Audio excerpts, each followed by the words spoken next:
are a constitutional structure with decision-making powers in between meetings of the National High Command. The national officials took important decisions for the organization, affecting the MK mother body, the leagues, fraternal organizations, and public representatives. We also received a report from the National Disciplinary Committee, which recommended sentences against members who violated the constitution of Umkhonto weSizwe. Umkhonto weSizwe national officials took note of the fact that we're in a period of continued political and ideological confusion that characterizes the current so-called government of national unity. The irreconcilable differences displayed by members of the GNU during the 2025 State of Nation Address debate demonstrate the obvious fact that there is no unity and there is no possibility of unity amongst the GNU partners.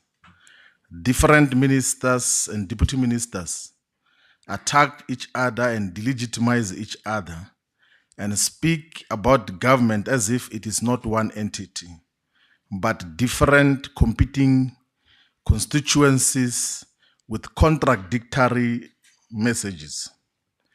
The collapse of the country's budget process and the postponement of the budget last week is just an illustration that the GNU does not have a common program on how to efficiently and responsibly run the affairs of the state.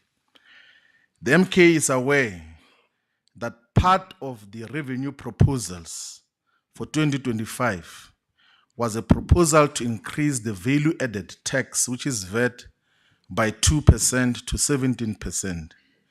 We as Umkhonto weSizwe reject and are totally opposed to the increase of value-added tax because it is primarily the poor people who will suffer from this senseless increase of value-added tax. There are multiple revenue sources which the state should look into instead of taxing the already struggling poor masses of our people. A reasonable government and responsible government should have mechanisms to broaden the tax base.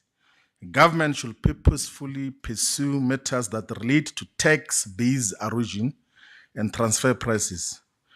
We should also look into how we arrest revenue leakages in municipalities and different spheres of government. The most dependable mechanism for revenue enhancement and development of society is to grow the economy or to develop the productive forces. And we currently know that there is no vision and plan in South Africa to grow the economy. The economy cannot and will not grow if there is no reliable electricity supply.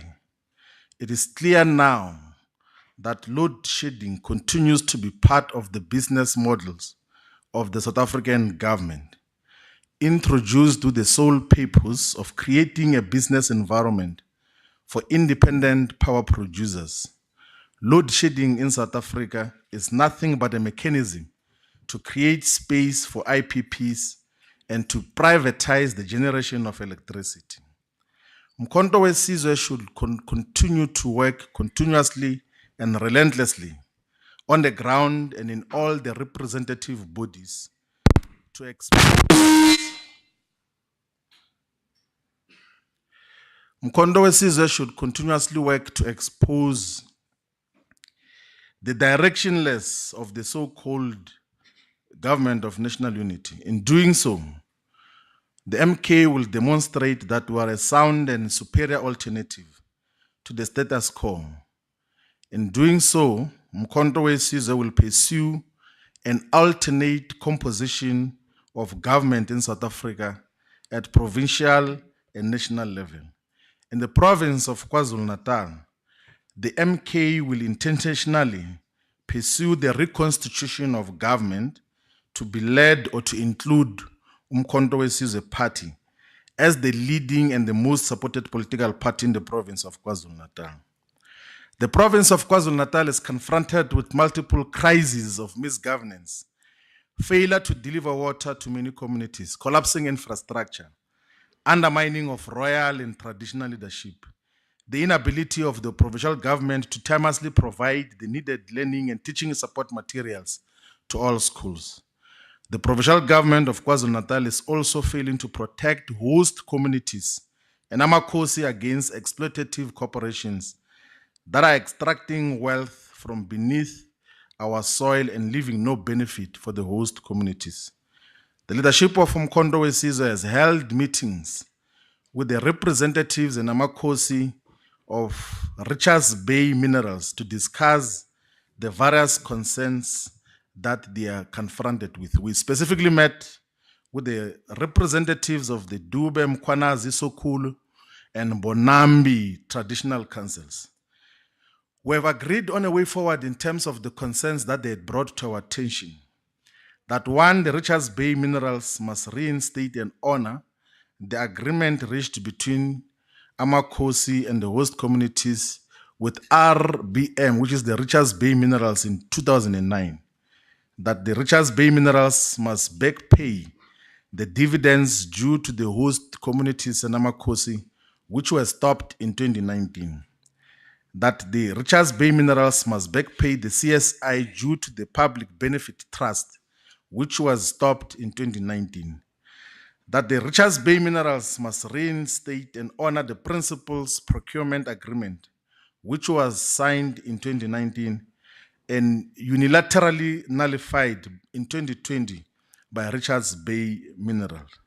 That the Richards Bay Minerals must stop interfering with the community and public benefit trust.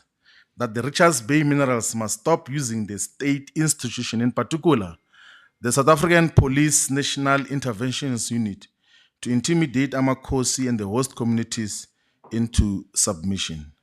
That we as Umkhonto weSizwe are going to pursue political, legal, parliamentary, and mass-based programs to make sure that the demands of the host communities of Richards Bay are benefiting from the mineral resources that are being extracted from beneath their soil.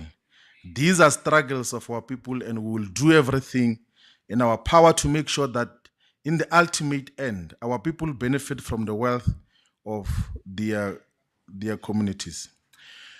The Umkhonto weSizwe meeting of national officials that took place on the 19th of February unanimously affirmed that we have got one constitution and disciplinary code of conduct of Umkhonto weSizwe, which were adopted on the 26th of September 2024.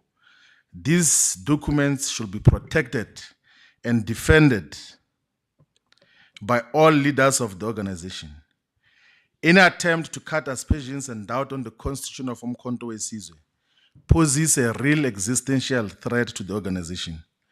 The constitution of Umkhonto weSizwe says that Umkhonto weSizwe is a progressive total liberation movement fighting for the total political, economic, social, spatial, cultural, and knowledge or ideological freedom and emancipation. The core value of our struggle is the unity of all the progressive forces and demonstrable merit, excellence, and capacity of those who will be deployed to play different roles in the state and other institutions. At the center of our struggle is the instrumentality of unity of the progressive forces.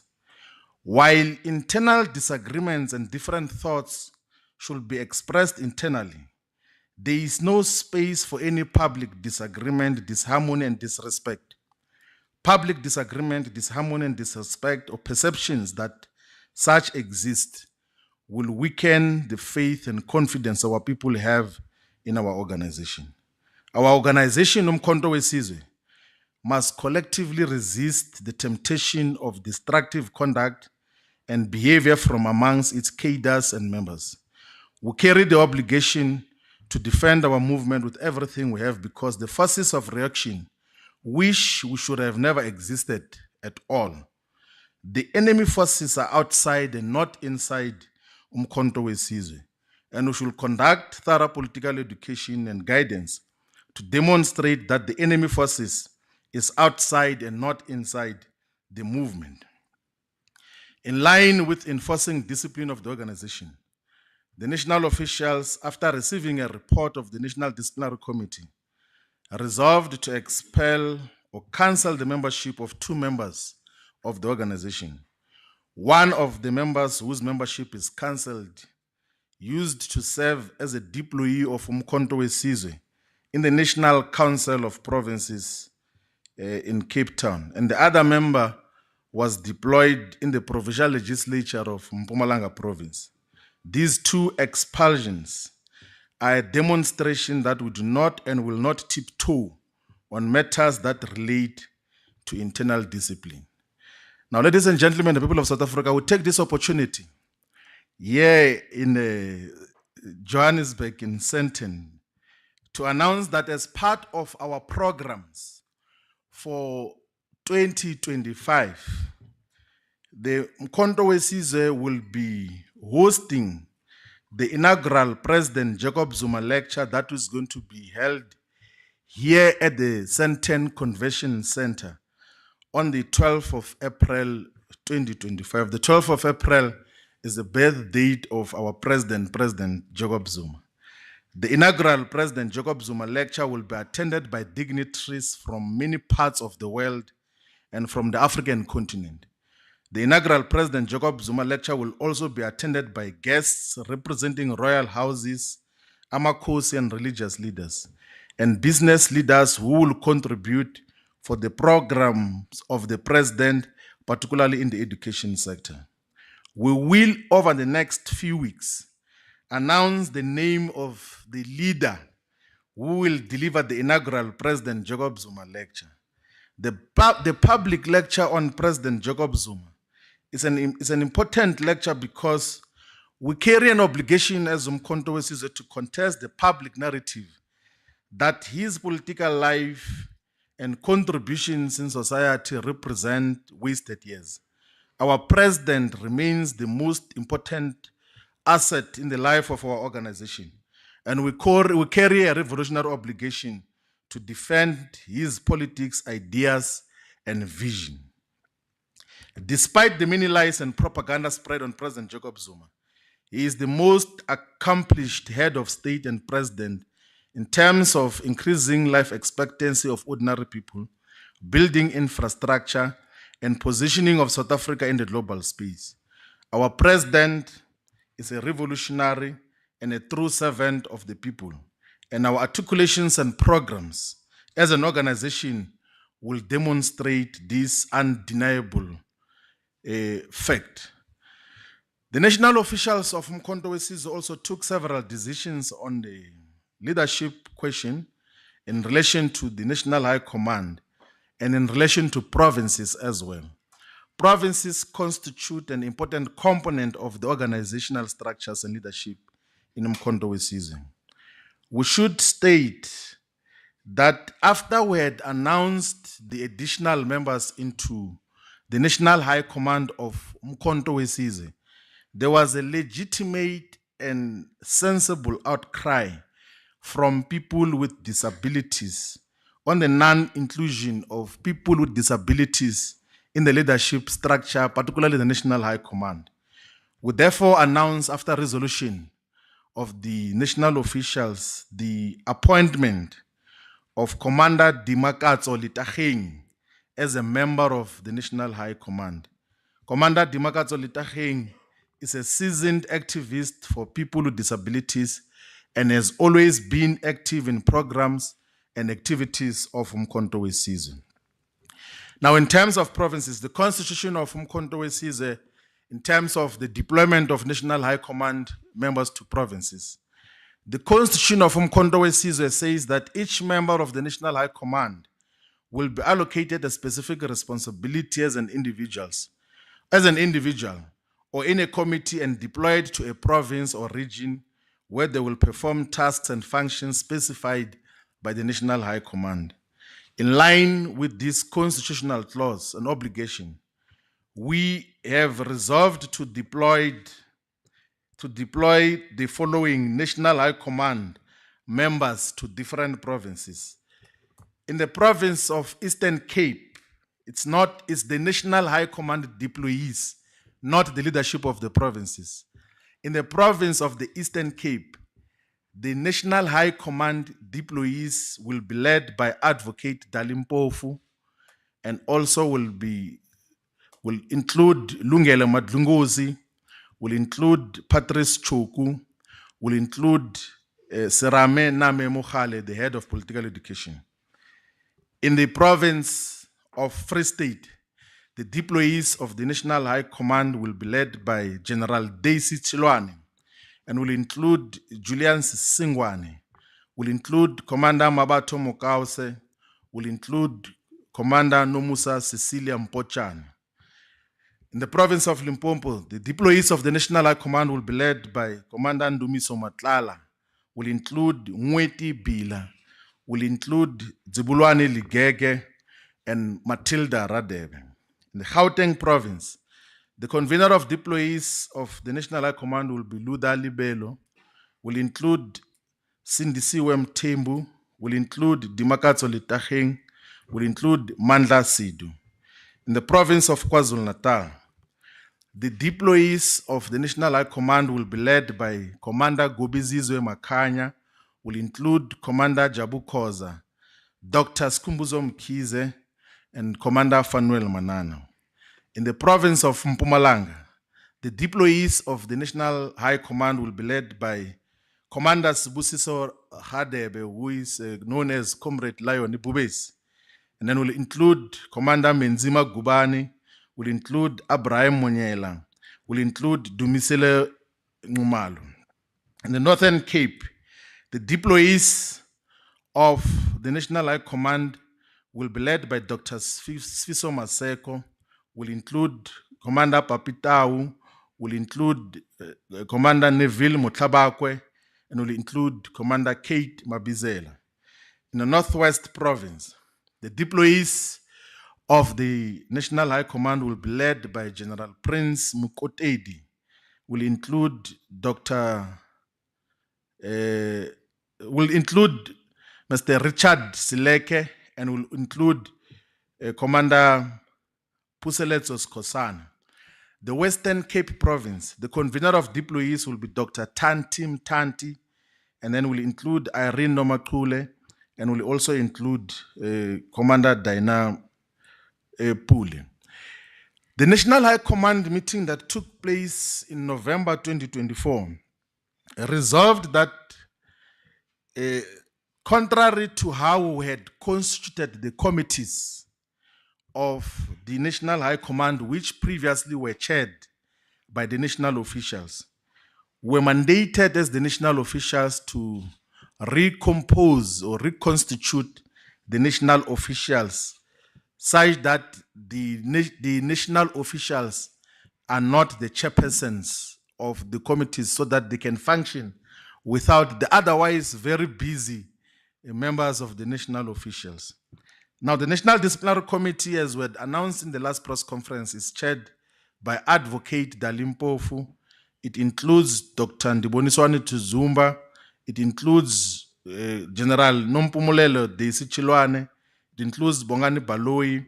It includes Commander Dynamo Tau, Commander Matilda Radebe. The Constitution of Mkondo says that there must be other members who are not in the National High Command who must form part of the National Disciplinary Committee. And these will be Mr. Mafika Sihlali, Ms. Brenda Waddle, Ms. Tina Mpumlwane, Advocate Mpati Xofali Bakeng, and Advocate Butsilo Mukwena. And in terms of the National Disciplinary Committee of Appeal, the Deputy President, Dr. John Mandlakaise Hlope, will chair the National Disciplinary Committee of Appeals, and he continues to play the role of leading the legal matters of the organization. The Communications Subcommittee of Mkhonto Wesizwe will be chaired by Luda Libelo, will include Mweti Grace Bila, Gobizizwe Makanya, Mabato Mokause, Lungelo Madlingozi, and Tlamulo Ndlela.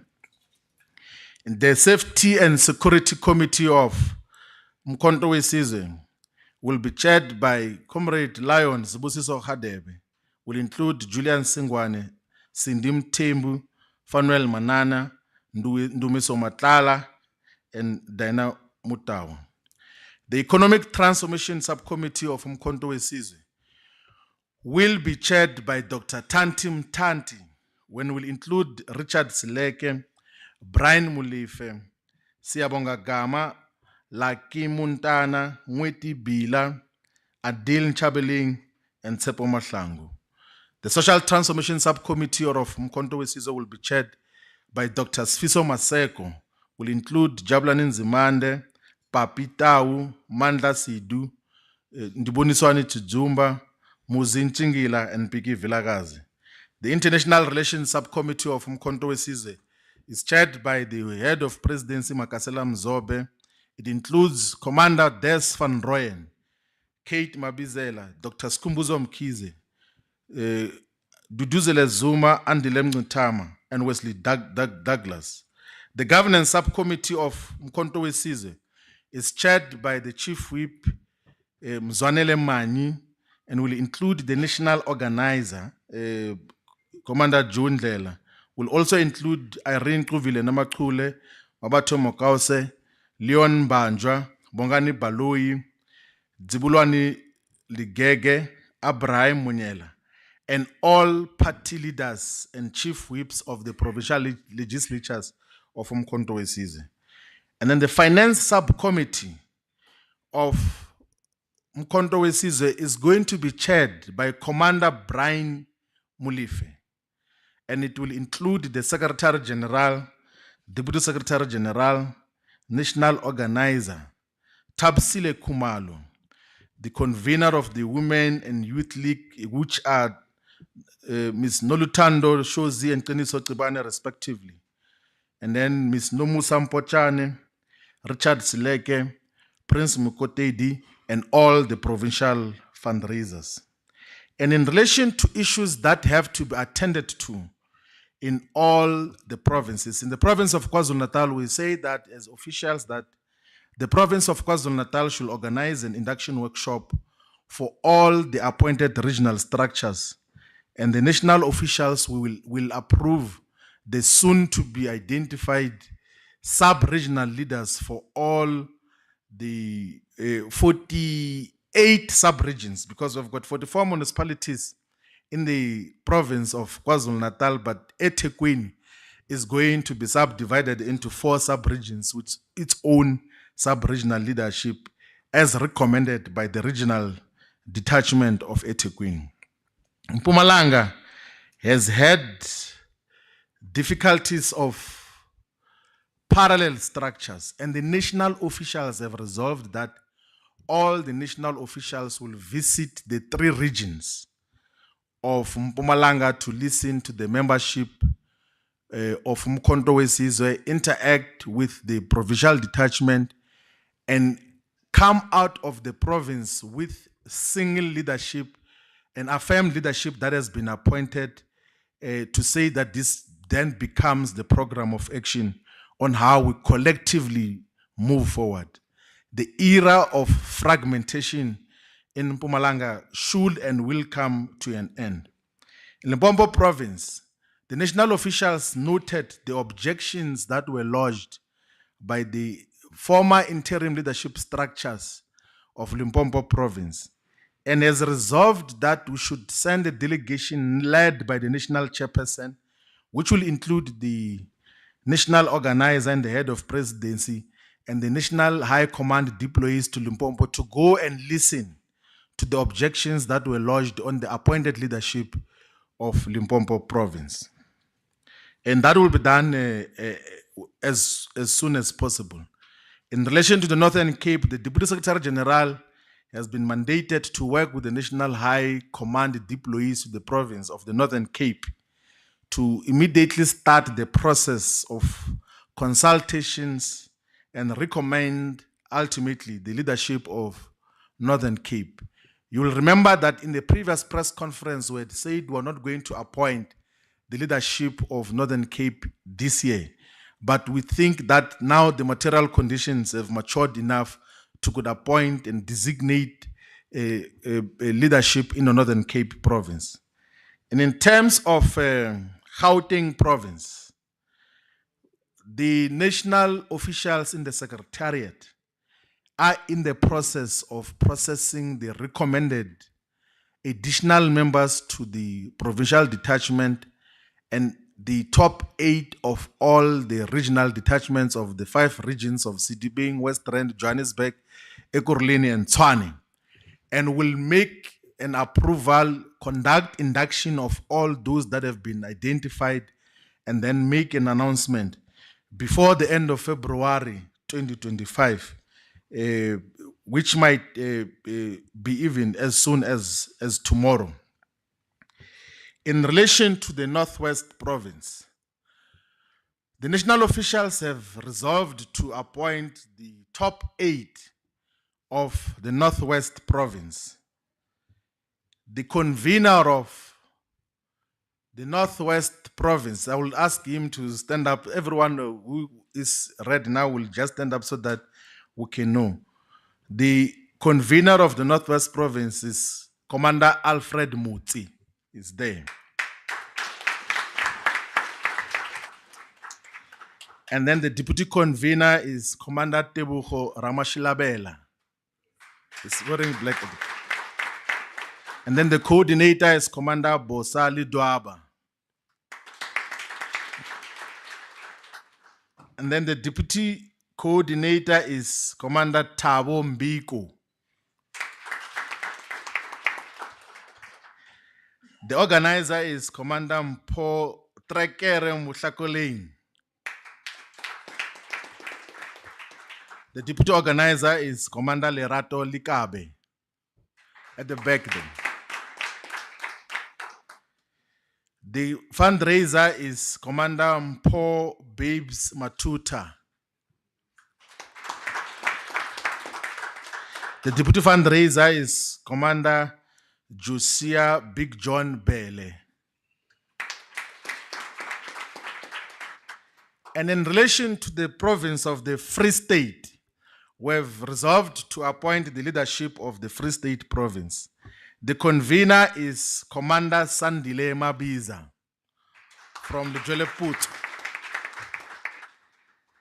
And the deputy convener is Commander Simon Mitsing Mudise. And the coordinator is Commander Vusi Chabalala. The deputy coordinator is Commander Manana Sichoro.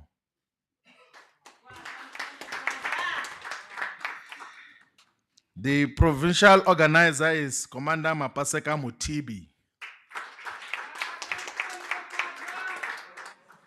The deputy organizer is Commander Banks Shabangu.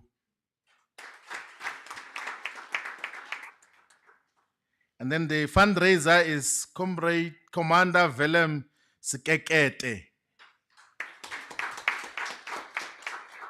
And then the deputy fundraiser is Dr. Ntabising Muchware at the back there. And we have identified one member of the additionals in relation to the Free State, who is Leslie Slepe. Now, in relation to Mkhonto Wesizwe, inter-religious movement. So in Mkhonto Wesizwe, there were 3 organizations which were organizing the interfaith community, church leaders or leaders from different religious communities, traditional healers. So in the past, we used to have 3 organizations. One was called the South African Interfaith Religious Council. The other one was called the MK Religious Desk. The other one was called MK Faith-Based Organizations. So after consistent deliberations and guidance from the national officials of Mkhonto Wesizwe, the 3 organizations have now agreed to merge into one organization, which is called Mkhonto Wesizwe Inter-Religious Movement, the MKIRM. Mkhonto Wesizwe Interfaith Religious Movement. It is comprised of all religious leaders, traditional healers from different provinces, sub-regions. It's one of the most important sectors in the life of Umkhonto weSizwe. The leadership of Umkhonto weSizwe will be engaging with the MKIRM to identify the national leadership of Umkhonto weSizwe interreligious movement. There's already an identification of the date of the 2nd of March, which is a Sunday, to finalize the internal documents of Umkhonto weSizwe interreligious movement, interfaith religious movement, to then finalize its internal documents and arrangements, and then we will guide in that meeting as to what becomes the approach to the leadership question. And in terms of the MK students movement, the national officials have mandated the MK Youth League leadership to identify students, activists who are full-time based in universities, universities of technology, and TVET colleges, and then constitute a national task team and provincial task teams that are going to lead the MK students movement. That task team will be tasked with developing the internal documents of Umkhonto weSizwe students movement, which will exclusively be organizing Umkhonto weSizwe supporters and members at post-secondary level education in terms of what is required.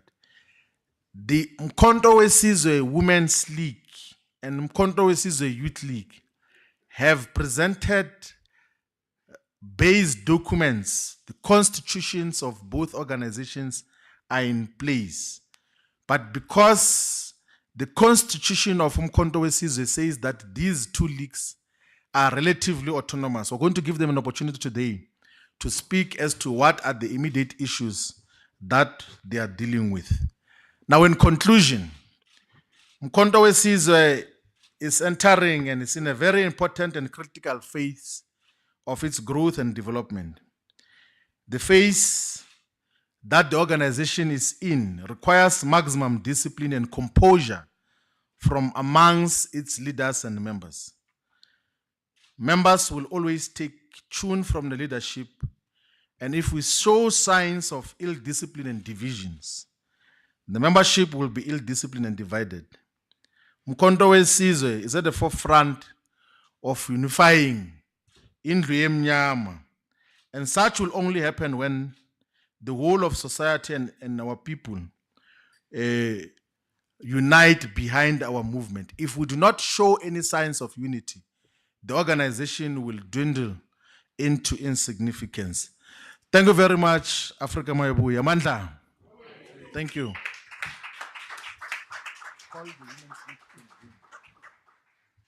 Thank you very much, Secretary General. I'll be calling in the convener of the Women's League, and then she'll be followed by the convener of the Youth League, and then from there we'll then allow for questions. Thank you.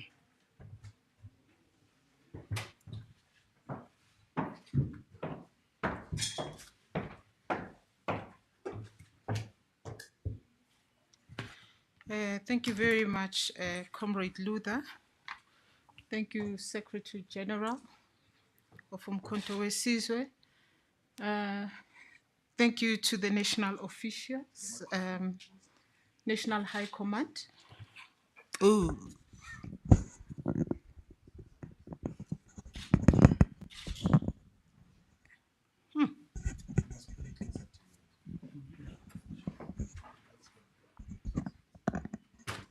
Is that better? Thank you. National officials, the National High Command, the leadership in the provinces, the Youth League, and the Women's League leadership that is amongst us here, respectable members of Umkhonto weSizwe, all protocols observed. Good afternoon. Today marks a significant milestone for Umkhonto weSizwe Women's League as we move forward in fulfilling our mandate to mobilize, to organize, and empower women across South Africa. Following the restructuring announcement made by the Secretary General of the MK Party, Comrade Floyd Shivambu, on the 22nd of January 2024, the MK Women's League has been tasked with rebuilding its organizational structures, expanding our grassroots and our grassroots reach, rather, and addressing the socio-economic challenges affecting women in South Africa. And I think that's a huge task. It is covered in the one important thing that we have to do, which is to unite women inside Umkhonto weSizwe Women's League. In alignment with this mandate, the national leadership of the Women's League has embarked on a deliberate and strategic effort to ensure that the League operates effectively, inclusively, which is most important, and with the necessary organizational stability. My formal appointment as the national convener of the Women's League and Comrade Lindiwe Mtshali as national coordinator, she's sitting in front here, have laid the foundation for the effective functioning of the League.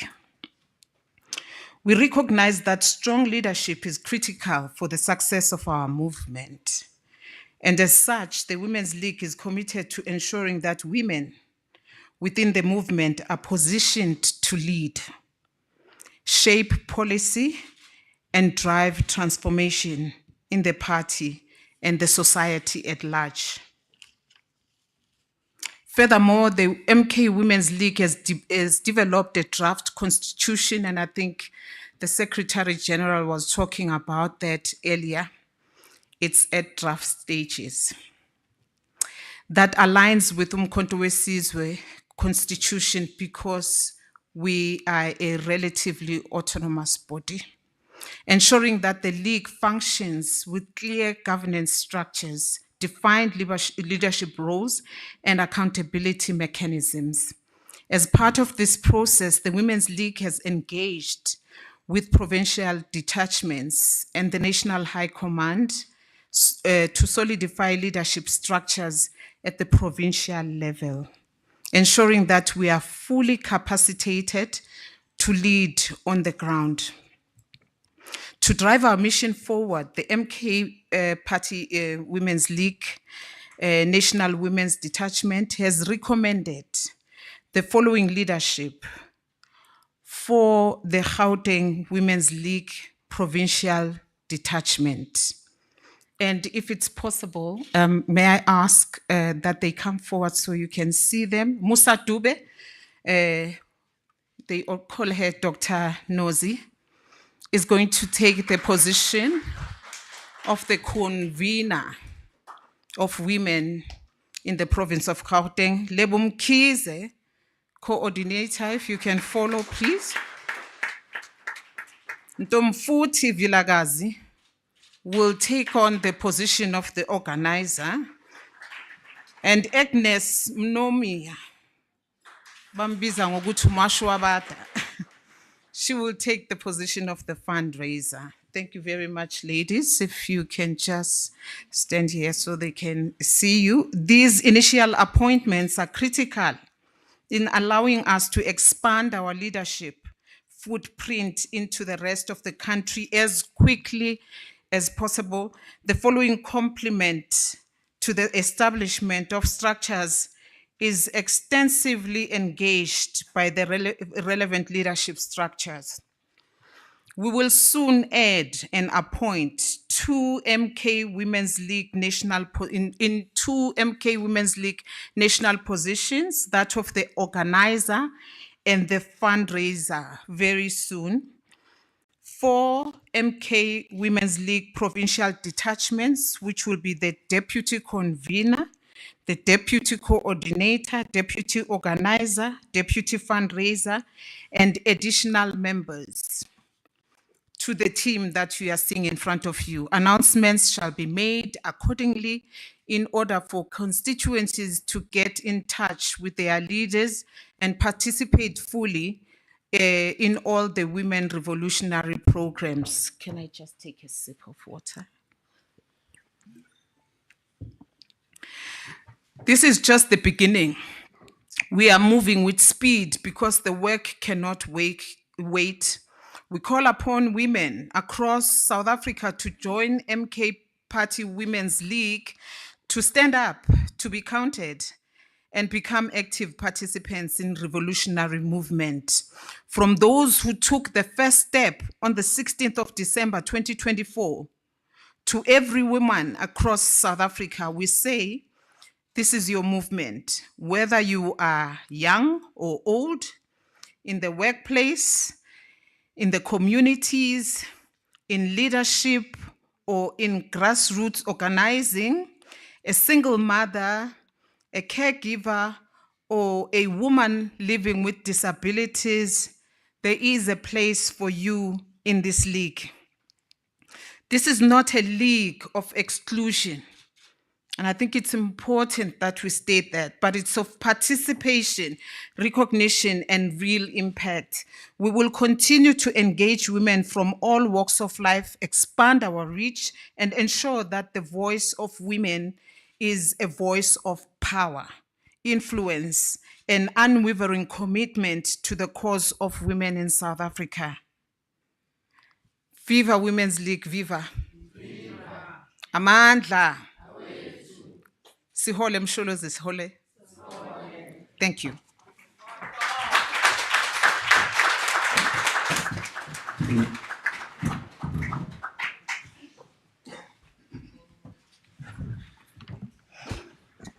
Kwaza Mkonto Kwaza. Greetings to the national officials. Greetings to the members of the MK Party.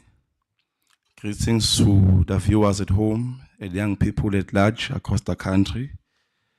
My name is Qiniso Cebane, currently serving as the convener of the MK Youth League. Comrades, I'll be reading the statement of the MK Youth League National Detachment. Read as follows.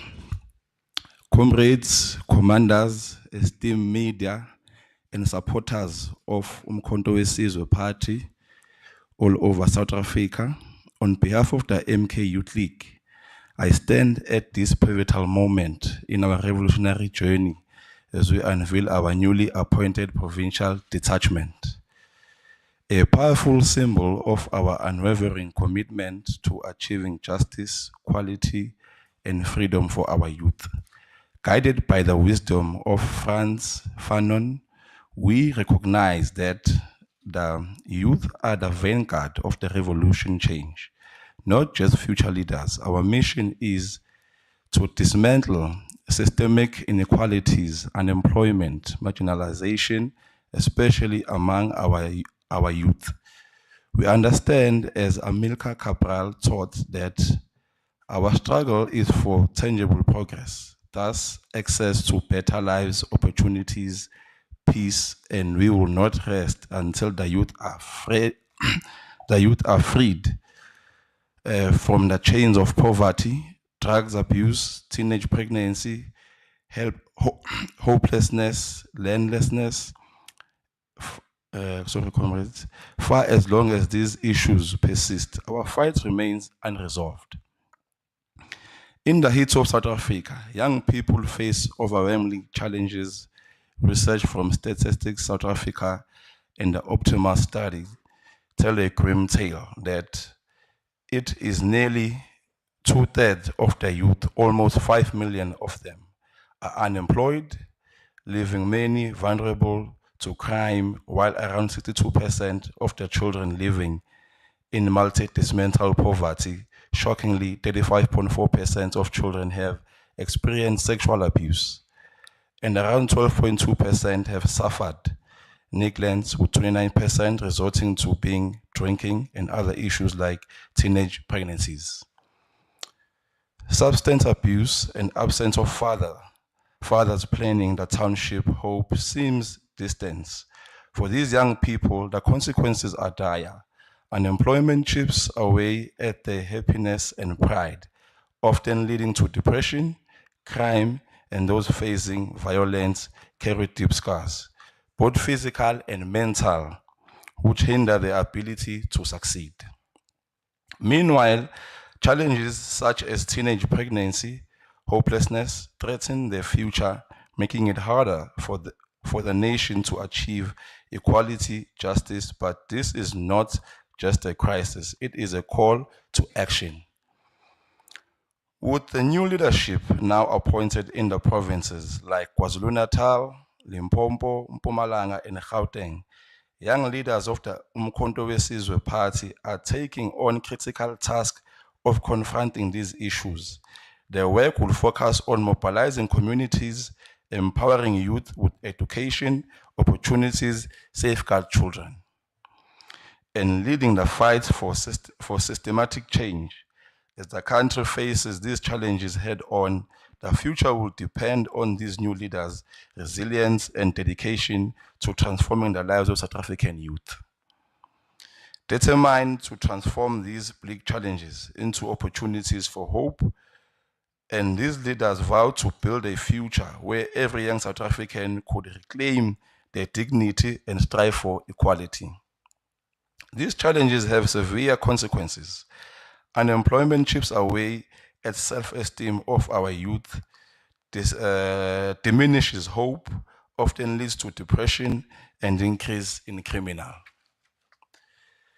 activities. The violence and abuse inflicted on our young people leave deep physical and emotional scars, severely hindering their educational achievements, overall development, the secure of teenage pregnancy, and perceive hopelessness further. The state feels into the potential, threatening the very foundation of our national pursuit of equality and justice. Yet, in the midst of this adversity, there is a clarion call to action with the appointment of new leadership in provinces such as KwaZulu-Natal, Limpopo, Mpumalanga, Gauteng, with other provinces to follow soon. Our young leaders are poised to confront these challenges head on. The mandate is to mobilize communities, empower youth with success, to quality education, economic opportunities, safeguard our children, and lead the fight for systematic change. These dedicated leaders have vowed to transform our nation's bleak challenges into opportunities for hope and renewal. As the genuine leaders of the youth of South Africa, we stand resolute in our determination to break the chains of poverty, drug abuse, teenage pregnancy, hopelessness, and the evolutionary struggle will continue unabated until every young South African can reclaim their dignity and thrive in a society that truly upholds justice and equality. On behalf of the National Youth Detachment, we therefore announce the appointment of the following leaders who will lead in the respective provinces. We will start with KwaZulu-Natal. We know they are not here in Mpumalanga and Limpopo, but Gauteng is here present. And also, as young people, will be going into these provinces and launching these structures. We'll start with KZN. The convener for KZN is Comrade Michelle Whittle from eThekwini region. The deputy convener is Tembile Mpumelelo Mfeka from King Cetshwayo. The coordinator is Lungisani Memela from Moses Mapita region. The deputy coordinator is Minenhle Ngobese from Umzinyati. The mobilizer is Sean Msimang from Zululand.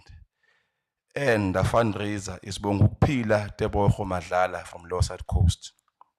From Limpopo, we have Tlavugo Malulega as convener, Tabo Jack as deputy convener, Ashley Masoneng as coordinator, Popi Malete as coordinator, Promise Moleya as mobilizer, Vutila Malulega as fundraiser.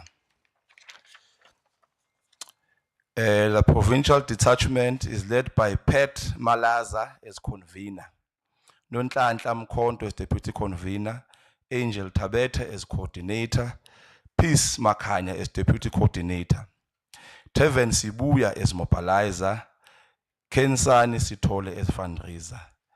Now we'll be calling the Gauteng provincial detachment. I'll also request these leaders to please stand here in the front so they will be known by our leaders. Led by Unamandla Ketelana as convener.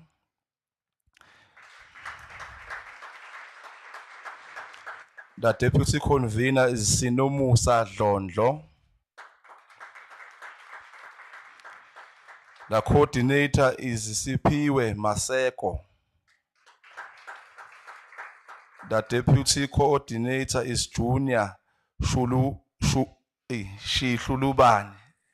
Forgive me, comrades. The mobilizer is Katleho Bodibe. The fundraiser is Azanya Hwedi. And with Gauteng, we added 2 additionals. Matladi Lehodi and we have Zipozonke Dube.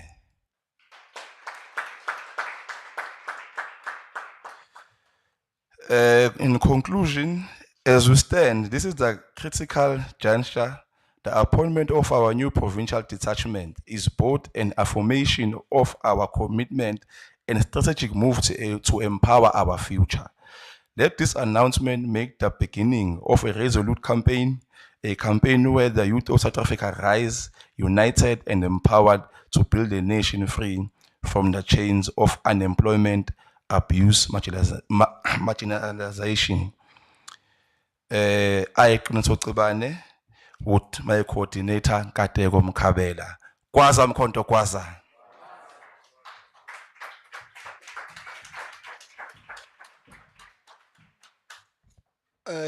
Thank you very much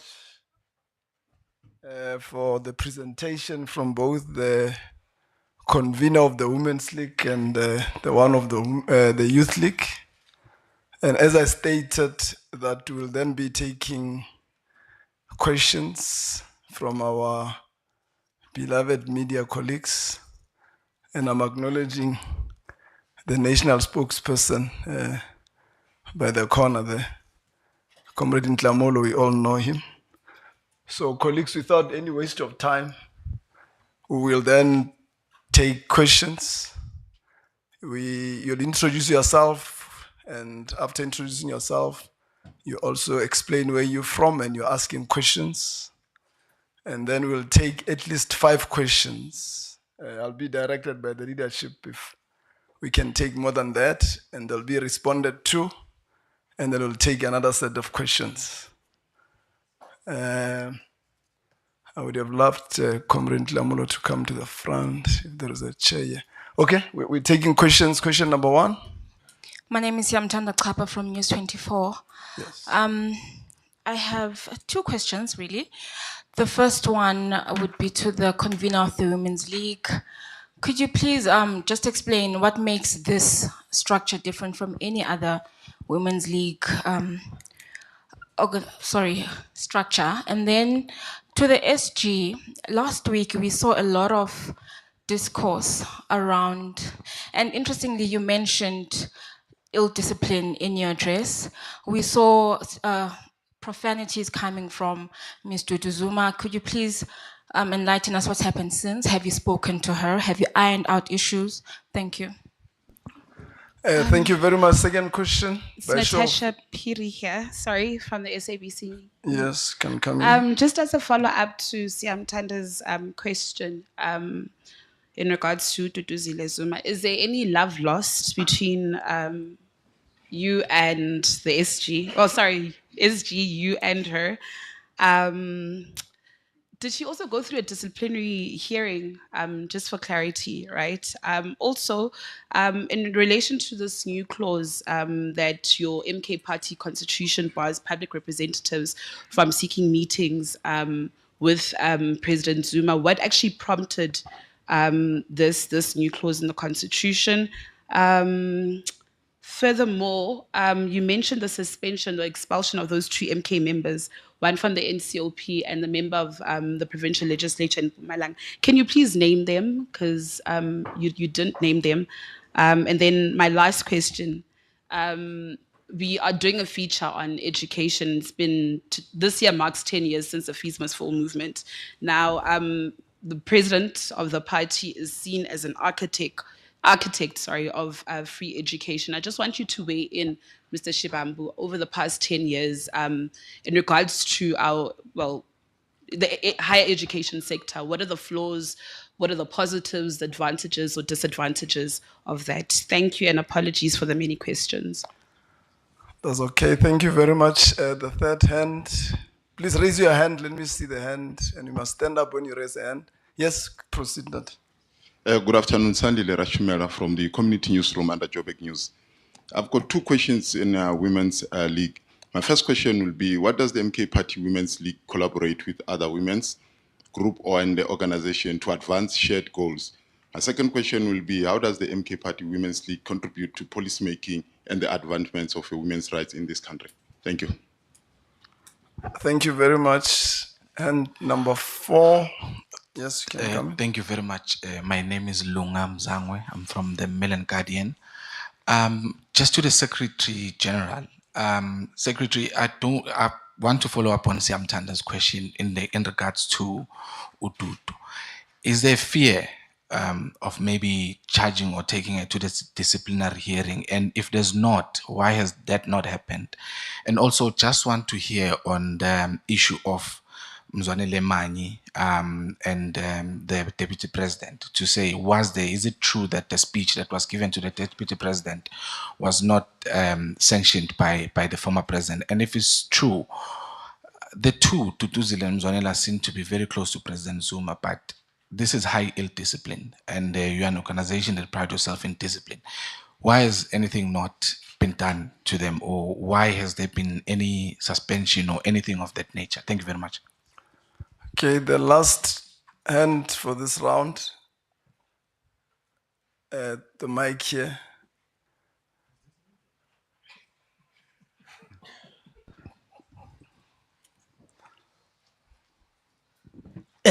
Good afternoon, everyone. My name is Diseto from Pantastic in the Media House. I have a question for MKP. Considering the swift growth of the MK party, why are these leadership detachment structures being announced separately rather than all at once? And what are the prospects for certain growth alongside the plans for 2026? How can this growth in other provinces which have not announced, how can this inspire growth, in other provinces which have not announced detachment? Thank you so much. Maybe let me take you, because I know there is a mixture of questions with that. So you can go. It'll be the last one. Okay, let me just recognize that. Let me see the other hands. I see there is. Oh, you're talking about me. All right. I thought. Okay, you can go, and then you'll be the last round. Good afternoon. Tabiso Koba from Eyewitness News. I think I've been covered by my colleagues, so I won't add on those questions. But I do want to ask about the issue of Mpumalanga. We saw the convener, Busisiwe Mkhwebane, and Mary Party hosting 2 rallies. I just want to know, considering that, I do know obviously the official position with regarding Mkhwebane, but I do want to know, considering that the rallies of Umeri Party was attended by a considerable number of MK supporters, in what capacity does the MK Party recognize Umeri Party? Thank you. Thank you very much. I think I'll allow the SG to... Sorry? Oh, the DSG. Oh, all right. I'll allow the DSG then. We'll follow.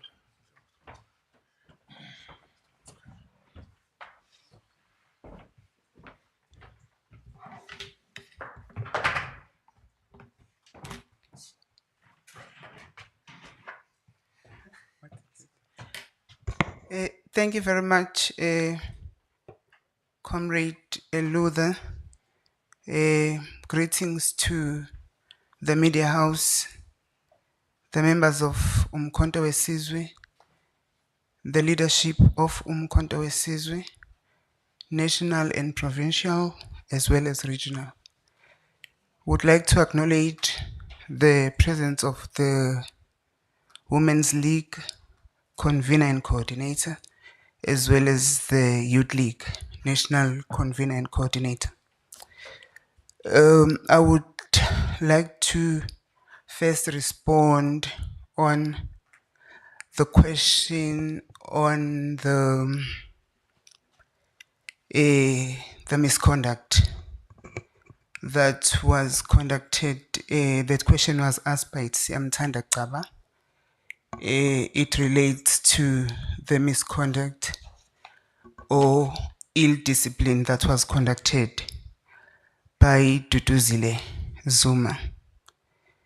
I will respond to that question, couple it with the one that had asked whether the disciplinary processes has been taken or the leadership is afraid of instituting the disciplinary processes. We held the national officials meeting last week on Wednesday, the 19th of February 2025. The national officials meeting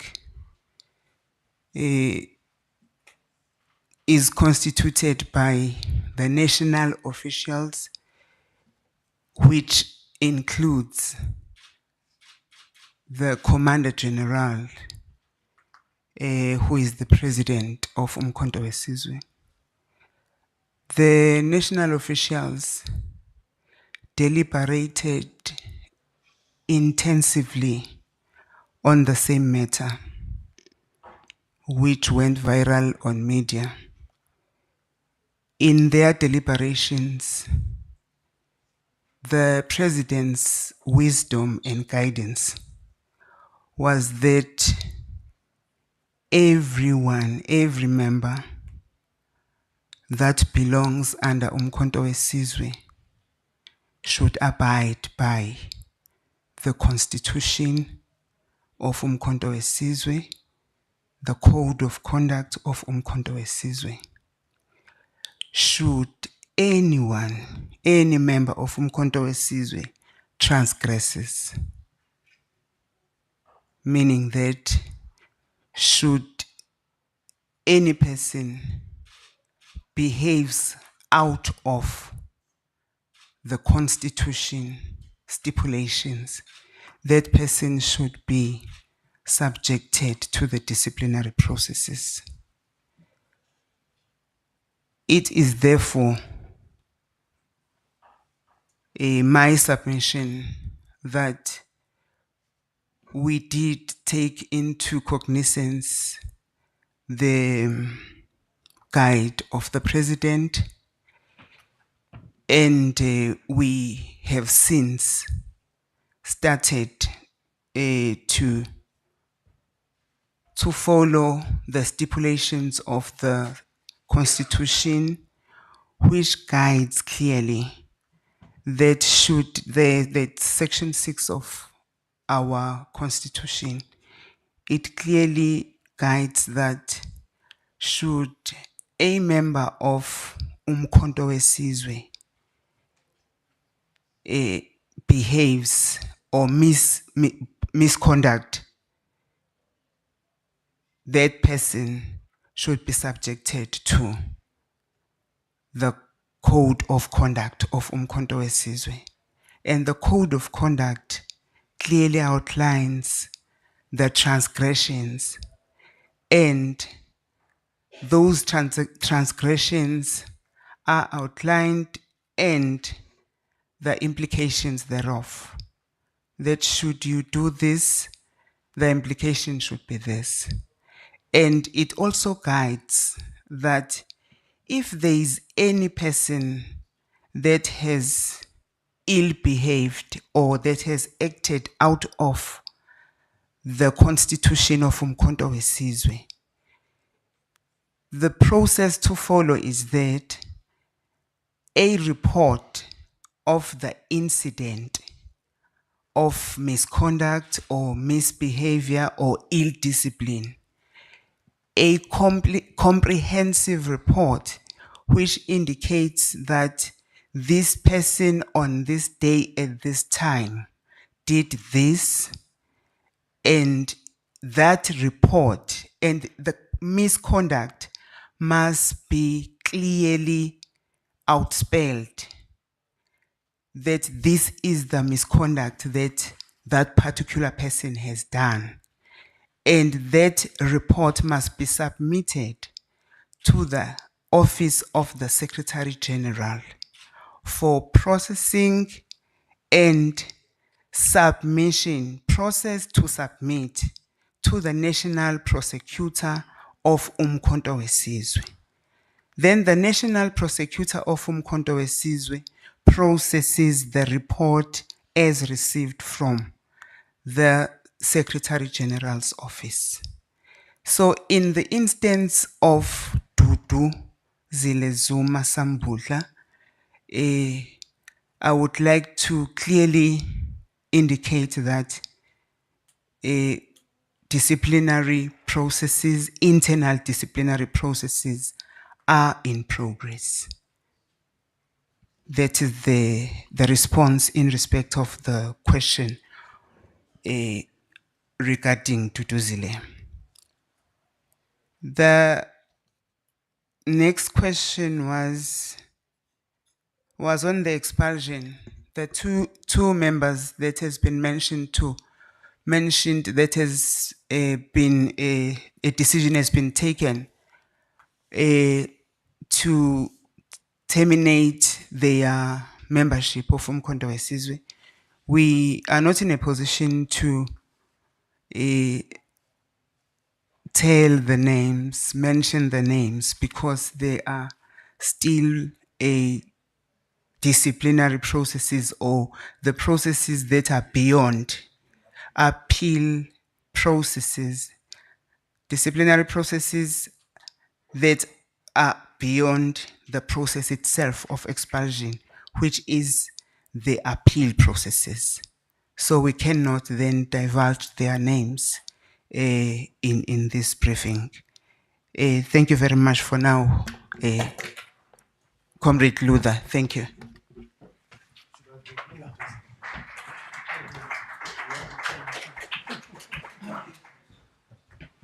Thank you so much for the response. The SG will come and give other responses, and the convener of the Women's League will follow immediately after. That's right.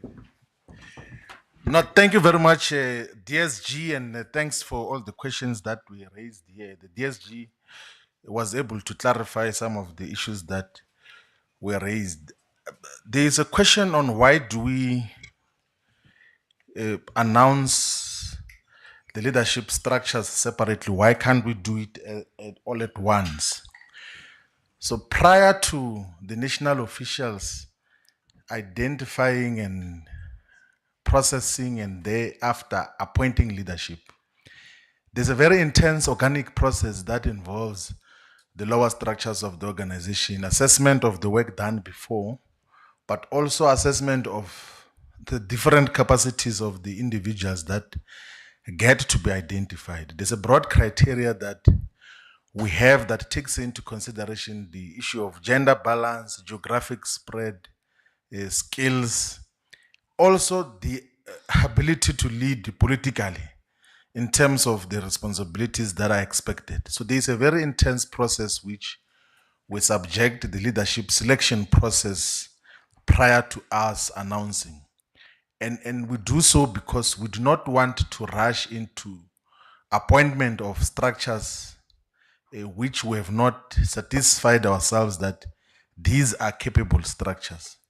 And remember that the mandate that these structures that we're putting in place, it's not temporary structures. These are detachments that are going to lead Umkhonto weSizwe and regional, provincial level to the victory in the 2026 local government elections, but also to 2029 general elections.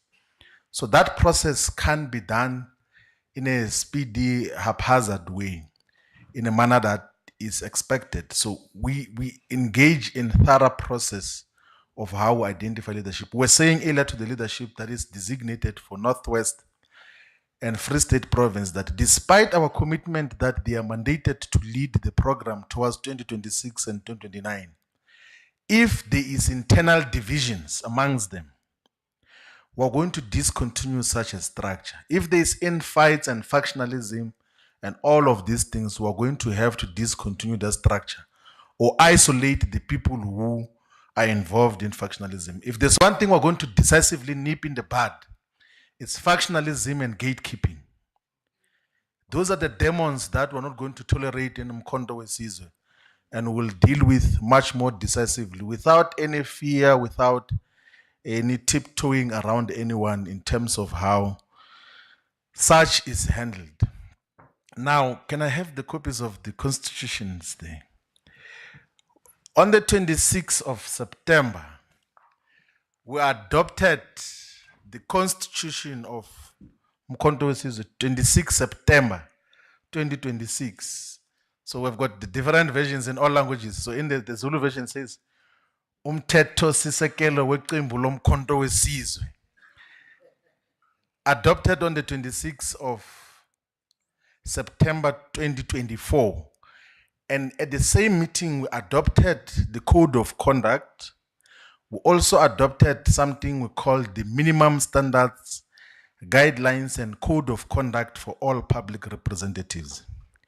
Since the adoption of the Constitution, the minimum standards, and the code of conduct, there has never been an amendment of the MK Constitution.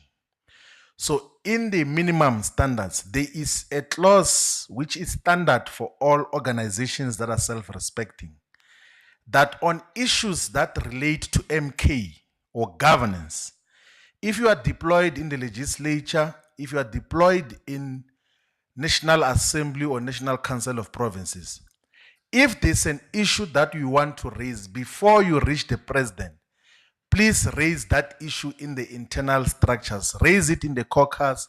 If the caucus does not give you a hearing, raise it with the officials in the province where you come from.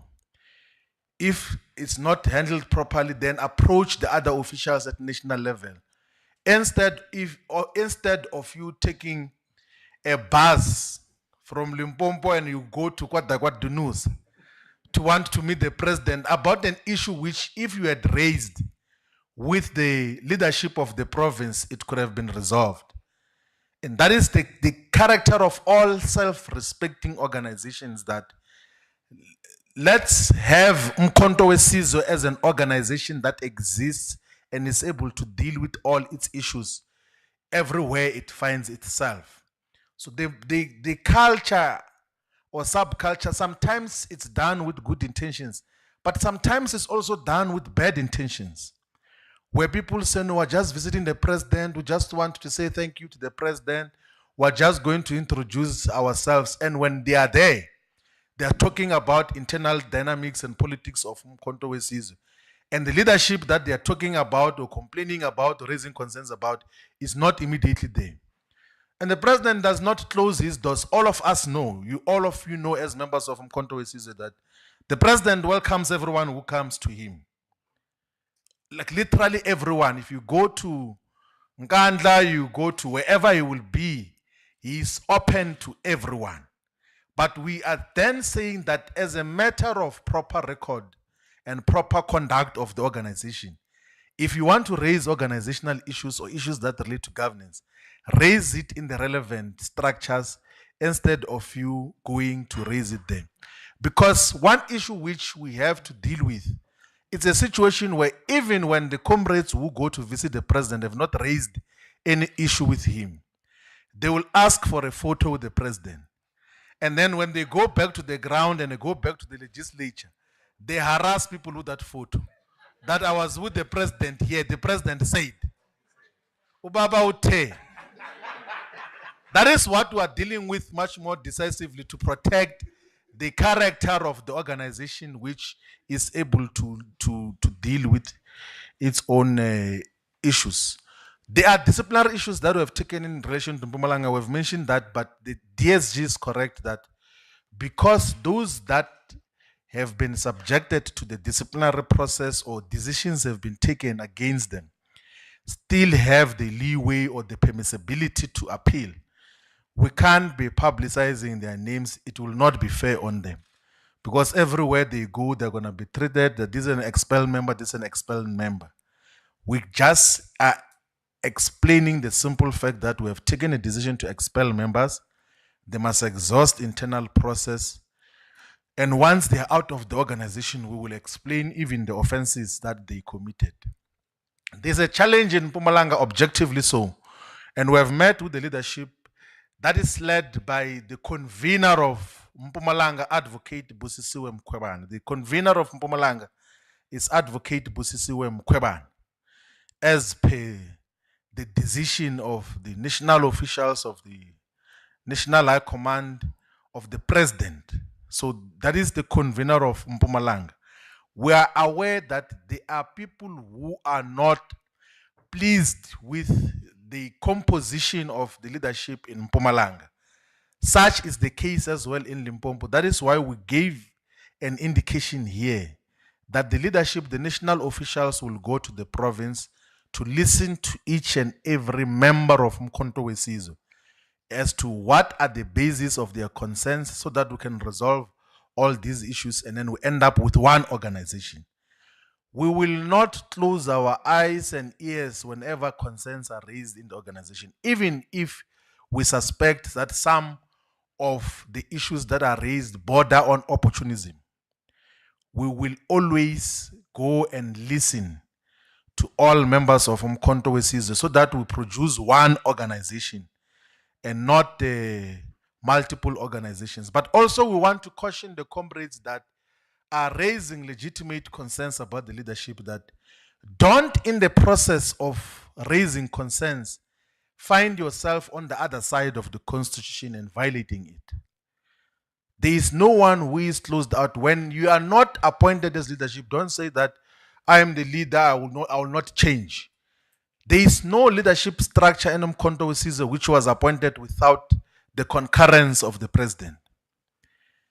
All the leadership structures, including the ones we're announcing here of the leagues and the fraternal organizations, the president was in those meetings, and we go name by name so that we collectively take responsibility. To now want to attribute the leadership outcomes and collectives to one leader of Mkhonto Wesizwe is opportunism, is problematic. But also, if you want to bring information which perhaps the entire leadership collective was not aware of when it was making such an appointment, do so in a disciplined way. Do so in a disciplined manner. Don't go and organize parallel programs and want to demonstrate that you are more relevant than the leadership that has been identified. We know as the collective as to what we're doing in all the provinces and the regions. We're not making mistakes. But if there are issues that were beyond our comprehension, when we make appointments, bring to our attention, we listen to you. Hence, the national chairperson will be going to Limpopo with the national organizer and the head of presidency to listen to the concerns that are raised there. In Mpumalanga, the national officials will be going to listen to whoever is raising a concern. We did say this to the detachment, the top 8, the convener, Advocate Mkhwebane, the deputy convener is Masumbuka, the coordinator is Mkhatshwa, and all the leaders that have been appointed. Those are leaders in Mpumalanga. Even when we go to have consultations in Mpumalanga, we take that decision stands, but we are willing to listen to other perspectives and inputs from members so that ultimately we all get to own up to this. So, in the democratic centralism that is outlined in the constitution of Mkhonto Wesizwe says that there will be democratic consultations before decisions are taken. That is what the constitution of Mkhonto Wesizwe says. That there will be democratic consultations and engagements before decisions are taken. But once decisions have been taken, the right to disagree, the right to differ dwindles into insignificance. It doesn't matter anymore. We can't consult forever. At some stage, we must have to take decisions in terms of how we move forward. The issue that is raised by Natasha from SABC on free education. It's a historical fact that will go into proper historical context that when there was Feast Must Fall movement, Bongikosi Kanyile is here, he was part of the Feast Must Fall movement. First, the reaction of government under President Zuma was to put in place a commission of inquiry to investigate methods of how we can introduce, or South Africa can introduce, fee-free education at higher education level. And that commission did not recommend that there must be fee-free education at higher education level. It recommended some mixed masala of combinations of student loans and banks involvement and all of those things there. But President Zuma rejected that report and announced that there must be free quality education for all at higher education level. That was the decision that was taken. And of course, after he left office, those who came after him frustrated the full rollout of free education for all at post-secondary level. But politically, President Zuma had given a directive in terms of introduction of free education for all. And that is on record. And by the way, if you were to go and check the many articulations which even the sponsored disruptions which some of us were associated with in the past, even the sponsored, you must go and listen to all his interventions on the land question. In Parliament, he emphatically said that why is it that there's a debate amongst black political parties on the expropriation of land without compensation? But blinded by whatever issue, there was no follow-up on that to the fullest. And the caucus of the ruling party then, the majority party, frustrated such a realization. There was consensus, I know this because we're at the forefront of that before. There was consensus on amendment of Section 25 of the Constitution because President Zuma had given a clear indication that that should be the case. But when political power shifted hands to the one who is in office now, such was frustrated to the extent that the 2/3 that existed between the former liberation movement and the organization that characterizes itself as an economic emancipation movement was no longer existing. And the opportunity was lost in terms of the politics of real transformation in South Africa.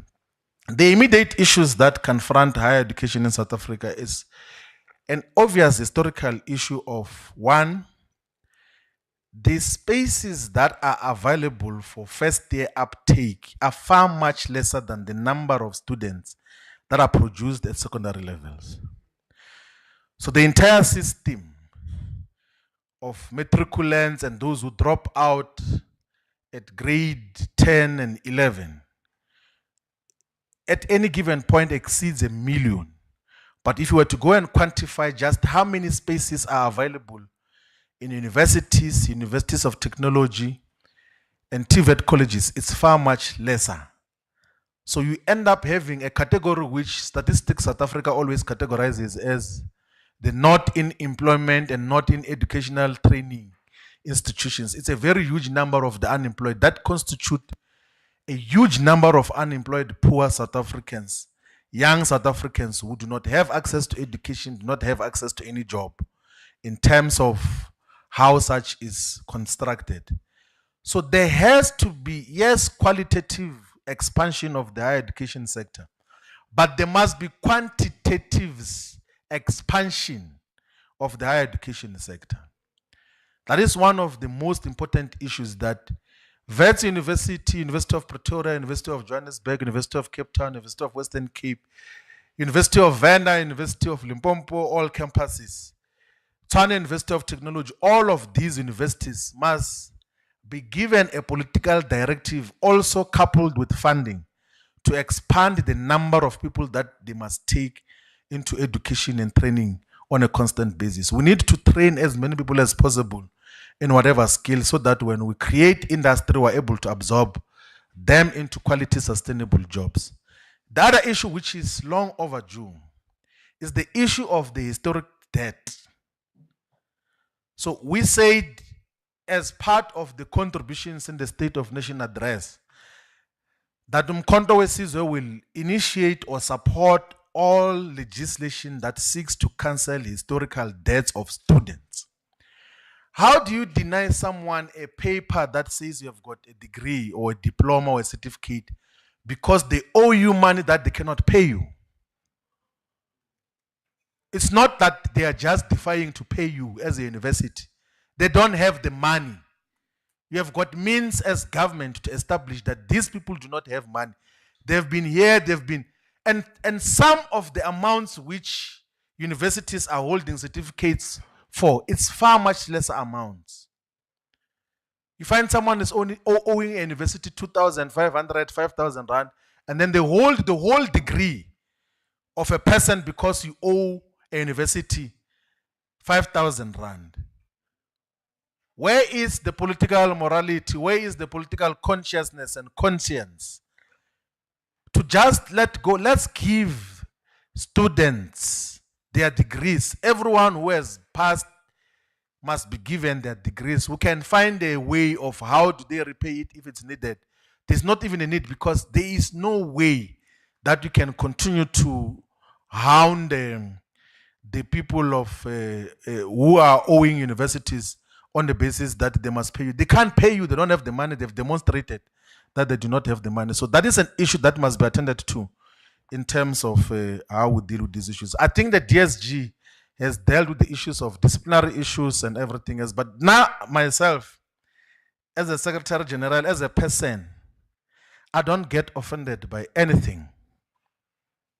I know that leadership responsibility will always come with all sorts of accusations and all sorts of insults, sometimes of unfair judgments or gauge. And I took this responsibility fully away that such will be part of the responsibilities that were given. There are so many things that are said, like, and we just watch, and of course, I also don't respond to things that are said on social media. There are so many obvious lies that are told about us, but we just leave it because lies will always expose themselves in terms of how we characterize these issues. So I personally don't get offended by anyone, and I don't hold any grudges against anyone. Like, MK is a very huge movement. It's attracting leaders from different formations. There are people whom we could have had differences with before, but when they come to Umkhonto weSizwe and then they need to be guided, we have to guide all of them objectively and fairly. That is what leadership responsibilities require of us, an obligation. And that is what, we must say this, that is what we learned from President Zuma. Some of us historically said all sorts of things about President Zuma, but he embraces us and even gives us very serious responsibilities with full confidence. So who would we be representing if we are leading Umkhonto weSizwe and then we hold grudges and then want to fight people? Which organization are we leading if our character is to be insulting people and insulting back? Where have you seen President Zuma insult anyone? Where have you seen President Zuma denigrate anyone? Nowhere. But you can go and check, there's so many things that were said about him, including someone who was gossiping somewhere. We don't know whether that is true. Someone was saying that when President Zuma was 17 years old, he was possibly a collaborator. And these are certified collaborators who, even when they were leading the country, you could see by their direction, their association with the imperialist and colonialist West, that they are representing the interest of the establishment. And then they tend that, no, when 70 years ago or 68 years ago, when you were 17 years old, how did you get arrested? The measure of President Zuma must be gauged about what he gets to contribute now, what he contributed. He has never collaborated with the establishment domestically and globally. That is why when he was head of state and president, he got to take South Africa to join an organization which was called BRIC. It became BRICS, associated with the global south and progressive countries in the world. And that is the legacy that we're going to defend and will continue to defend as Umkhonto weSizwe. Mayibuya Africa.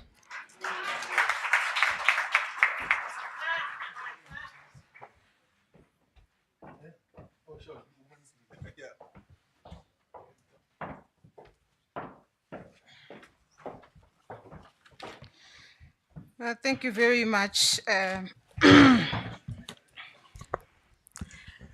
sorry, Commander Shivambu. I'm not going to give the members of the media some of these intelligent responses to questions, because I think for us as women also is about really creating our own space and being ourselves and not really trying to be anyone.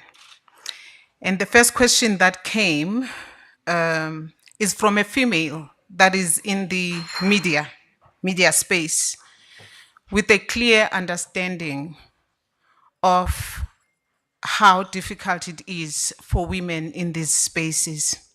And the question was, what is different about the Women's League in Umkhonto weSizwe? And I think one of the first things that you can look at is how different this table looks today than it has ever been, maybe. And us being a 1 year old and a few months old, I think it is quite important. It communicates a message that there must be change, that women have got to be seen in these spaces of leadership. And I think that's something that you should look at and congratulate us on it. And we've said that this is just the start. We have showed only 4 of the leaders in Gauteng detachment that have been announced. And we said that there's going to be more. But when we talk about why this is important, we can never get enough of these organizations that look after the interests of women. Women are at the forefront of placing political parties and leaders where they are in this country, but we hardly see them really coming up in positions of power and being able to really develop policies that will position women better in this country. And for us as Umkhonto weSizwe, it's one of the important things that we wanted to correct. Of course, one of the other challenges is that, and most of you have called us a stokvel, was to create solid structures. And that is what is different about this. It's about creating a solid structure for the Women's League that will actually represent the party and South Africa at large. So no intelligent conversations, but really practical things that we have to do. And the second question that came, I don't know if I'll remember all of them. Somebody was asking about the policies and really going deep there. We are still at the beginning, guys. Please give us a chance. What we know is that the MK Women's League is a relatively autonomous structure. In terms of the MK party, we say we're advocating for policies that ensure sustainable development, security, and prosperity for South Africans.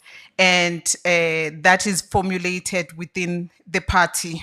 And it will be the same. You know, those policies are going to transfer to women, and I'm sure some of you in the media have seen some of the statements that we are beginning to put out, even though at the moment it's only myself and my colleague in the national office, and we are trying to grow our base.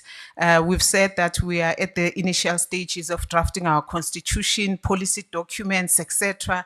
And I'm sure that when we get to it, we'll engage at a deeper level. But from a reality point of view, we're very passionate about issues that affect women, our children, our people with disabilities, and we want to show that in terms of everything that we do, we will put women at the center of it, you know, whether it's political issues, economic issues, etc.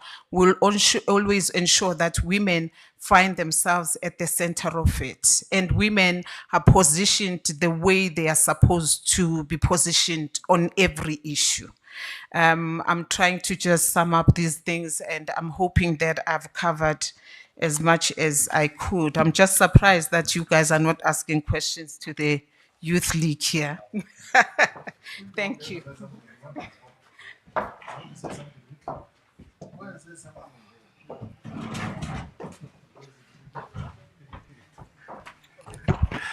Kwaza Mkhonto Kwaza. Thank you very much, SG. But for now, we're still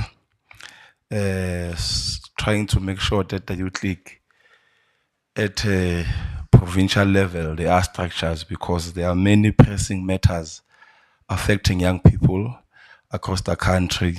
Currently, NSFAS is not doing what it should be doing. Young people are throwing out their campuses, their races. Also, SG, what we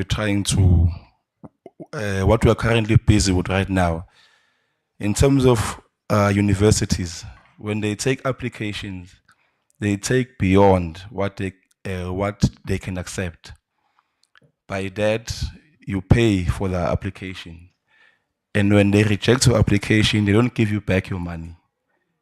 So those are the issues that we are currently facing as young people. But in due course, we will be calling the media and outlining our program of action. Thank you very much.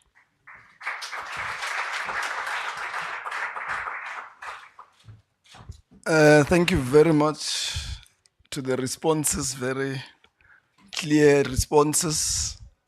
We promise that we'll take the second round of hands, but I know that the answers answered even many other questions. So in case there is a minor miss, we'll allow that opportunity. Let me just recognize all the hands first before you start. It's hand number 1, hand number 2. So we've got 2 hands. Oh, 3. All right. Yeah, it will be a clear last round. You can start there.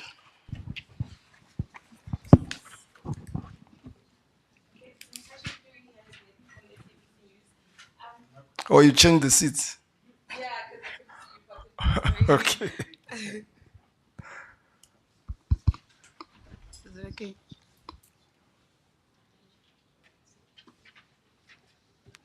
Can I just shout? I think I'm ready. Okay. Oh. Thank you. I just want to get your reaction. I think you're aware of the emergency cabinet meeting that took place or that is currently underway today about the cabinet. Perhaps as the MK party, what inputs have you made, or have you engaged GNU or the president on your budget proposals? And perhaps as the MK party, what are your proposals on government getting that or making that 60 billion rand shortfall? Also, as a progressive caucus in parliament, you, the EFF, and those 2 other parties, have you actually engaged on this issue? And yeah, just what your expectations are. Thank you. Thank you very much. Number 2. No, thank you very much. I'm Lunga from the Mail and Guardian again. I do not think I got satisfaction on the issue of Mzwanele Manyi and the Deputy President as to whether that speech was indeed sanctioned by the President, and if not, have any disciplinary process has been taken? And also in the reply of the DSG, she said that every single process needs to be sent to the Secretary General. Considering that he is conflicted in the issue of Tutuzile, would there not be any other person that can take over that process instead of the SG himself handling that matter? Thank you. Thank you. Thank you very much for that. Yeah, the last hand. Yeah. Thank you. I'm Khawelo Magoleo from UFM. I'm taking you back to Mpumalanga, Mary Padu. My recollection is that she went to court to challenge her expulsion from MK, and she won. And my understanding is that the law of the land would then supersede that of the organization. And there's no record of MK approaching the court to reverse that decision. So I just want to find out factually, currently, what is her status? Were you able to stop the legislature from continuing to pay her a salary? Is Mem Kwebane being paid a salary from the legislature or from MK? Because as I recall, she was a direct replacement of Mary Padu in the legislature. And with this approach of officials visiting Mpumalanga, is she among the people that you are going to be talking to, particularly considering the crowd that she pulled when she had a rival, a competing rally rather, recently? And back to national issues, the issue of Duduzile. I'm afraid it's not enough to address us in global terms and say everyone is subjected to discipline in MK, because this is not everyone. This is a daughter of the supreme leader of the party. So there's already a perception, even among your members who express themselves freely on social media and in the mainstream, that she's being protected. So the question is every member who finds themselves in the wrong going to be afforded this luxury of having their conduct discussed at the highest level, as the DSG puts it, to get the wisdom of President Zuma, whether on how to move? Is it not, are you able to agree that if she's seen to be getting away with this or getting a slap on the wrist, it may set a precedent that you may not be able to sustain in terms of discipline? And Mr. Chibambo, you know, people, especially your former party, they seem to be blaming you for the action that they've taken against their member, Mbuyiseni Ndlozi. And I see you continue to post him. Was there at any stage where there was promise of him coming to MK? And do you feel some responsibility each time you post him, praising him as a leader, and then there's a retaliation from the other side? Every week. Twitter. Yeah, I'll show you. Thank you. All right, thank you. That was the last hand, and I'll be guided by the SG, whether it's the TSG first, yes, and then in that sequence. Thank you very much, TSG.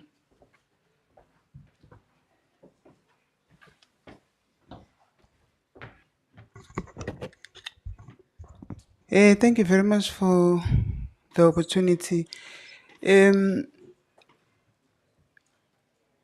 I just want to make this clear. Duduzile Zuma Sambudla is indeed a daughter of the president of Umkhonto weSizwe. But in the Umkhonto weSizwe, she is the member. She is the member of Umkhonto weSizwe, like all of us. She joined Umkhonto weSizwe. She signed the declaration. So within Umkhonto weSizwe, Duduzile Zuma is a member of Umkhonto weSizwe.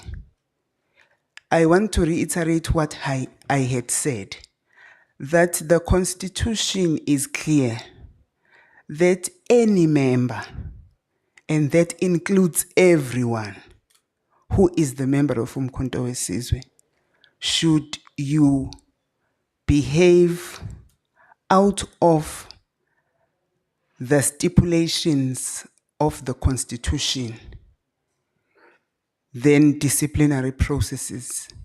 You must be subjected to disciplinary processes. In respect of the matter having to be discussed at the national officials meeting, we embrace the opportunity of being in the presence of the president, and we take that opportunity as an exclusive opportunity, because that is where we gather wisdom from the president of Umkhonto weSizwe.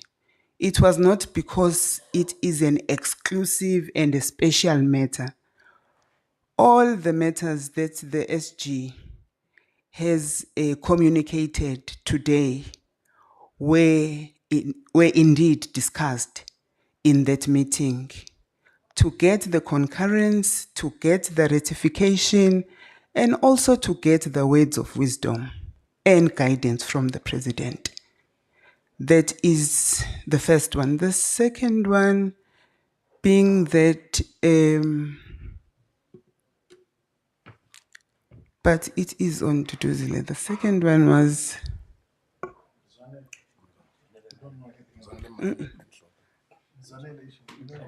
no, I'm here to respond on the matter that was directed to DSG, and I am the DSG of Umkhonto weSizwe. I have responded to that question.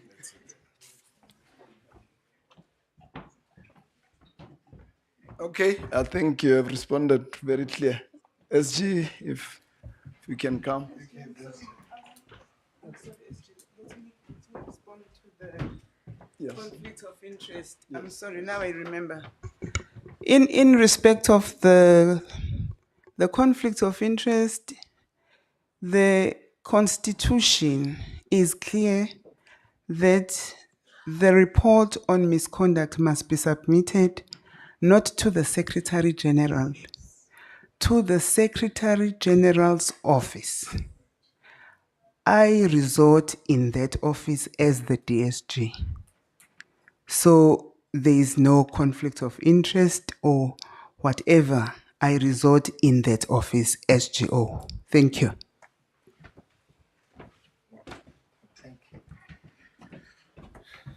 No, thank you very much, DSG. So the agenda and contents of what we're going to discuss with structures in Mpumalanga will be shared with structures in Mpumalanga. It's an internal meeting, but the aim of such engagements with structures is to acknowledge the fact that there are comrades who are organizing in different platforms. Those who are associated with the former coordinator Mike Ngobeni, those who are associated with the former convener Mary Paddy. And we want to have one organization in Mpumalanga. So the engagements will be aimed at resolving that unnecessary parallelism that is existing in the province. And we'll do that in a much more matured political way that will persuade everyone that we should have one organization under one leadership. The details of what is going to happen there will belong to those meetings.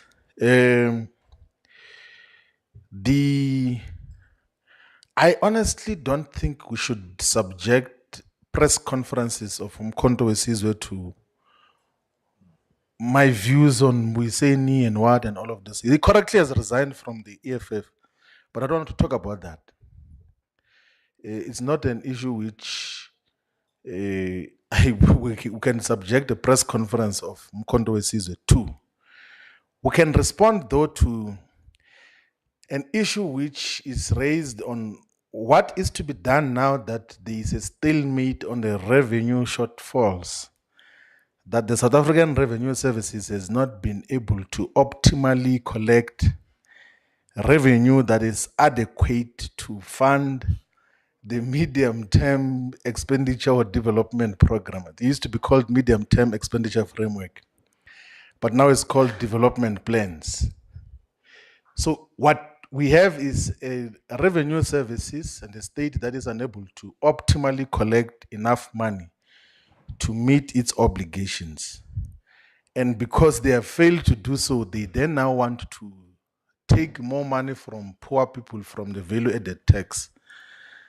And that becomes the resolution and the proposal of Mr. Cyril Ramaphosa, because that is what he did when he came into office. The first thing which he did as the head of state and president in 2018 was to increase VAT from 14% to 15%. There had never been an increase of VAT in South Africa for possibly more than 30 years, since the democratic dispensation. We actually had thought it as natural that VAT is 14%.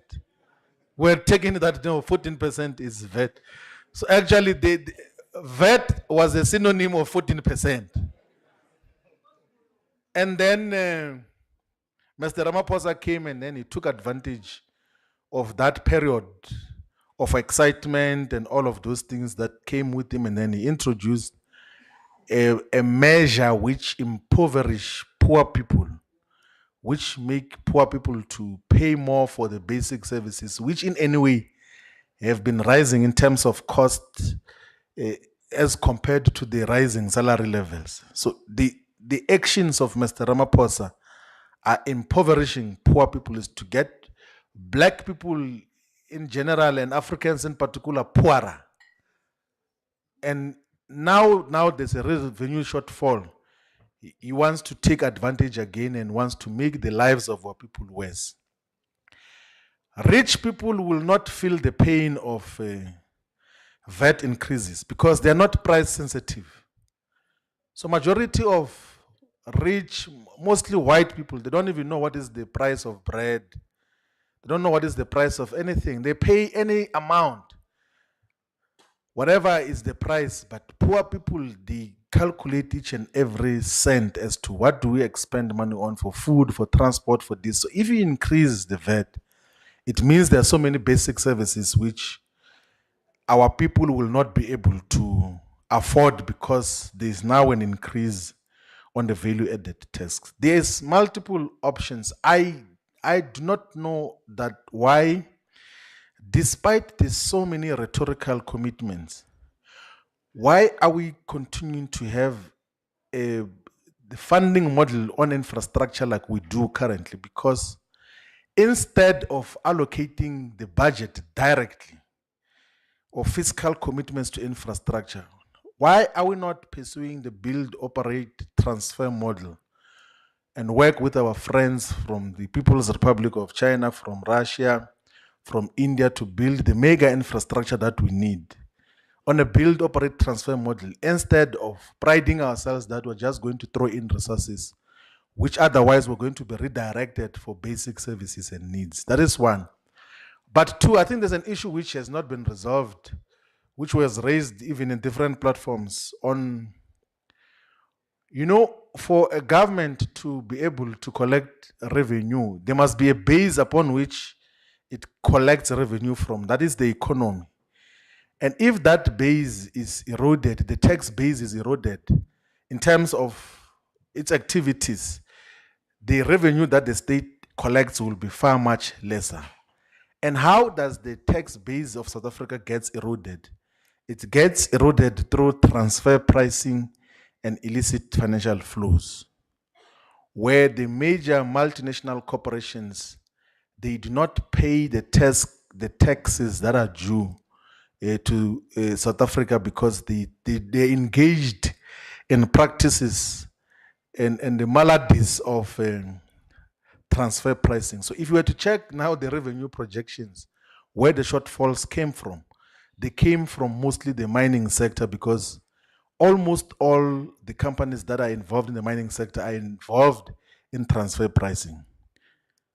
So the revenue shortfall came from corporate income tax, mostly in the mining sector, because they somehow manipulate the numbers and they bloat their expenses to the extent that they do not declare any profit. If they did not declare any profit, it means they cannot be taxed. And then South Africa end up losing a lot of potential revenue. And that is what you need, that if this government of South Africa was not an executive that is managing the common affairs of the ruling class or the bourgeoisie, it would take decisive action on optimal revenue collection in terms of what is expected. That is one category of what can be dealt with. So as part of the legislations and the bills that a Minister of Finance was going to introduce in the budget speech was something called the ESCOM Relief Bill, which was going to take, I think, upward of 150 billion rands to ESCOM as part of the immediate interventions. But there are so many leakages in terms of revenue collection that is supposed to be collected and is due to ESCOM, because municipalities do not pay ESCOM, but ESCOM itself as well doesn't have efficient systems to optimally collect the revenue that it is supposed to collect so that it can be self-sustainable as a utility. So part of the interventions that have to be made now is to stabilize the revenue collection streams of ESCOM. How do you optimally collect revenue for ESCOM so that you do not pass an ESCOM relief legislation which is going to appropriate a significant amount of money from the state into ESCOM activities? So there's multiple interventions that can be made in the immediate to resolve the current revenue shortfalls that are now being shifted to the pockets of poor people. And we only need a decisive and clear government that is going to be able to do so. But the fact of the matter is that this so-called government of national unity is a committee of the white capitalists. They are deployees of the white, it was created by the white capitalists. It serves their interest. So they can't do anything that touches the establishment. They rather go and impoverish poor people. They won't touch the establishment because they are scared of their handlers in terms of how the economy and politics in South Africa are shaped. So there has to be decisive action on the owners of money, of those who own huge capital, to get to maximize revenue from their end, not from poor people, but also to make a government much more efficient in revenue collection from the municipality, provincial, and national level, so that we arrest all these leakages. And a different model on how we fund our infrastructure, which will be fiscally neutral, but will still be able to achieve the developmental objectives and agenda that we need. That is basically what a responsible government would consider. But they are possibly going to box each other and end up at 16% instead of 17%, which, as Mkhonto sees, we must still reject with contempt, because we cannot continue to impoverish our people. Of course, we must expand the basket, which is VAT-free, but we must also reject the increase of VAT on all the basic goods and services as is planned. And thank you very much. I think we have covered all the issues that we're supposed to cover with dealing with appointment of leadership of structures, and we will be indicating as to when we are appointing the structures of Eastern, Northern, and Western Capes at the provinces, and then we finalize the other structures. But in terms of the program of action that was adopted by the national officials, by the end of March, all the provincial structures must be in place and fully functioning, and all the fraternal organizations should be having solid and stable leadership structures. And that is exactly what we're going to achieve as a movement, an organization, a liberation movement that understands that you can't just gain political power and you think that you have gained total emancipation. You need to fight for total emancipation, which is political, economic, social, cultural, hegemonic, every form of freedom. That is what Mkhonto Sizwe is fighting for. Thank you very much.